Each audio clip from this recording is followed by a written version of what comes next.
Madami nga ang kinakabahan sa magiging takbo ng career ni Herlyn Nicole Budol sa kamay nga ng bago niyang manager, na owner ng Miss Grand Philippines at Miss World Philippines, na si Sir Arnold Vega Fria. Revelasyon ni David Licauco patungkol kay Sir ALV na kasalukuyang manager niya. Narito at panoorin natin.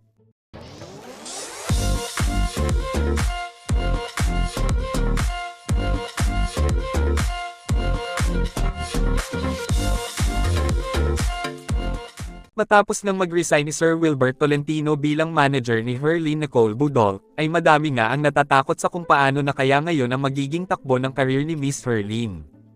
Hindi lamang sa kanyang showbiz career, maging sa mundo ng pageantry. Ang manager nga ngayon ni Herlyn Budol, na si Sir Arnold Vega Fria, ay kasalukuyan nga ding manager ng pambansang ginoo sa Kapuso Network na si David Licauco.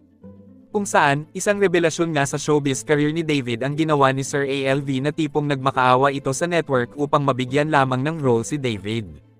"We used to have a hard time landing roles," said David's talent manager, Arnold Vega Fria. "I had to beg networks to give him a role or we had to produce a movie for him so he could get noticed. But I still believed in him. And if I believe in an artist, I'm very passionate." Ayon nga kay Sir ALV, na kapag naniniwala siya sa isang artist, ay talagang hindi siya susuko hanggat sa makamit nito ang big break na nakalaan para sa kanya. Hanggat sa dumating na nga ang pinakaaantay nilang big break, ang Maria Clara at Ibarra sa Kapuso Network. Kung kaya't siya ay nabansagan bilang pambansang ginoo at dito nga niya nakatambal si Barbie Forteza na biglaang umusbong ang love team na matagal nang inaasam-asam ni David, ang Barda Love Team. Ito nga daw ay isang malaking ebidensya kung saan napatunayan nga di umano natin na nasa mabuting kamay ang career ni Herlyn Nicole Budol. Hindi lamang sa showbiz career niya, kundi maging ang nasimulan na niyang journey sa mundo ng pageantry. Ayon nga kay Sir ALV, na basta naniniwala siya sa kanyang artist, ay hindi niya susukuan ang big break na pinakaaantay nito.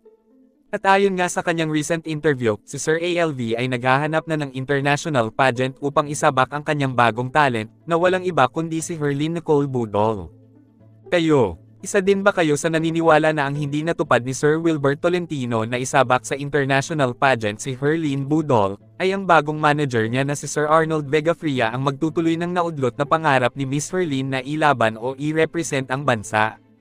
Sobrang nakaka-excite nga naman ito. Kung kaya't wala nang mapaglagyan ng kasiyahan sa puso ng mga fans at supporters.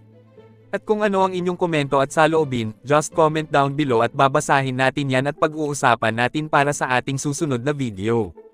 Thank you for watching and see you on my next one.